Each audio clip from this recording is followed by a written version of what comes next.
Hey Timberwolves, Masua here. Sorry we can't meet in person tonight, but instead I thought we'd do a little quick video for you. Um, we all miss you, all of the old wolves. So Akela and Baloo and Bagheera and Mang and Raksha and Chill and more, we all want to say hi and we hope you're okay. Tonight at our meeting, we would normally be doing some sort of Mother's Day craft. Baden Powell really believed in honoring mums and the important women in your life. And so I encourage you this week to make at least a card for Sunday and a little craft if you can find anything, and be thrifty around your house. But the real key about Timberwolves is remembering to do a good turn. And so on Mother's Day, I encourage you to do something really special for your mom.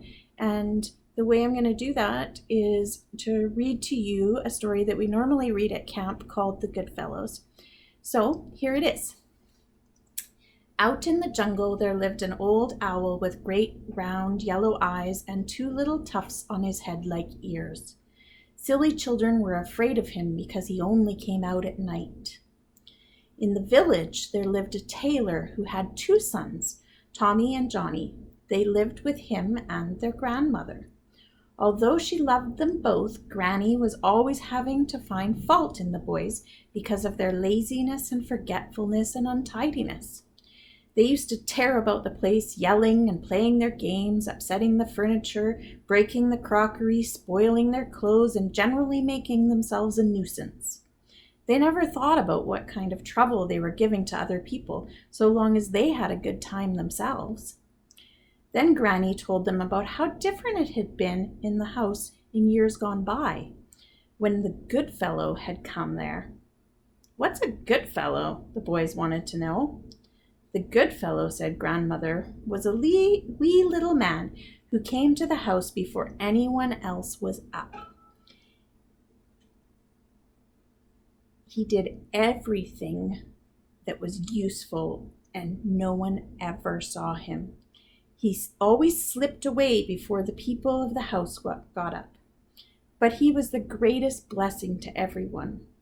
All were happy and the home was bright and clean." So Tommy and Johnny wanted to know how they could get a Goodfellow to come and help in their house, to save them from having to do the many odd jobs that their grandfather and Granny were always asking them to do. They begged their Granny to tell them how they could find a Goodfellow, and she told them that the best way was to go into the jungle and find the wise old owl and ask him, as he probably knew all about the fairies and he could tell them where to find a Goodfellow. So Tommy went out after dark. When he heard the old owl calling, he imitated his cry and got so near to him that he was able to talk to him. Tommy told him all his troubles, how he was always being bothered to work when he wanted to play, and if he could only get a hold of a Goodfellow to come and live in the house, he would not have to do any more of the jobs himself. "Oh, hoo, said the owl. "You see that pool over there? Go to the north side of it when the moon is bright, and then turn around 3 times and say, 'Twist me and turn me and show me an elf. I looked in the water and there saw.'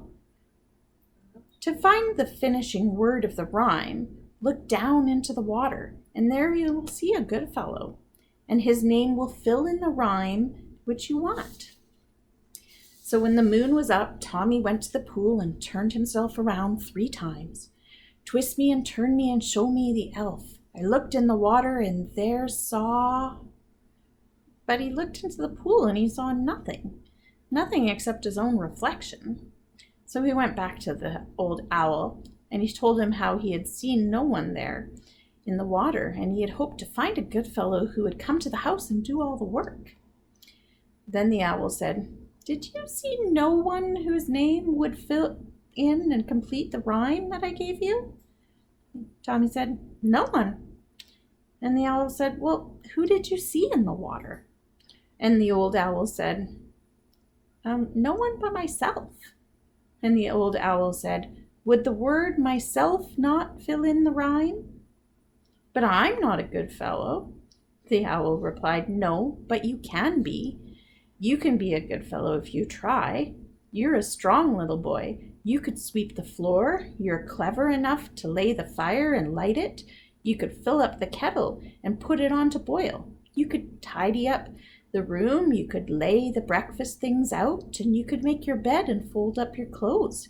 You could do all of these things before anyone else is up, so that when your father and granny come down, they're going to think that the fairies had done all the work." But Goodfellows are not really fairies. They're just ordinary girls and boys living in a house who make themselves Goodfellows by getting up in time to do their good turns. Goodfellows do their work quietly without wanting to be thanked or rewarded for it. They do it because it's their duty to their father and mother and family.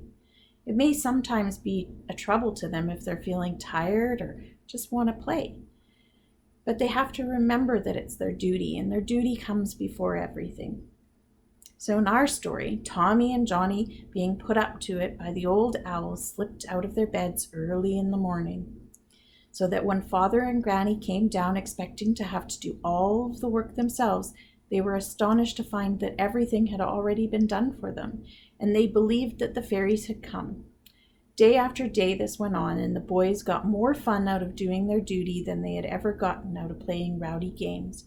And it was only after a long time afterwards that the parents actually discovered who the real Goodfellows were. So every Timberwolf can and should be a good fellow in their home by doing good turns every day for both of their parents and trying not to make a fuss about it. So I challenge you, Timberwolves, to be a good fellow this weekend and every day that you're home with your family. Take care. Good hunting.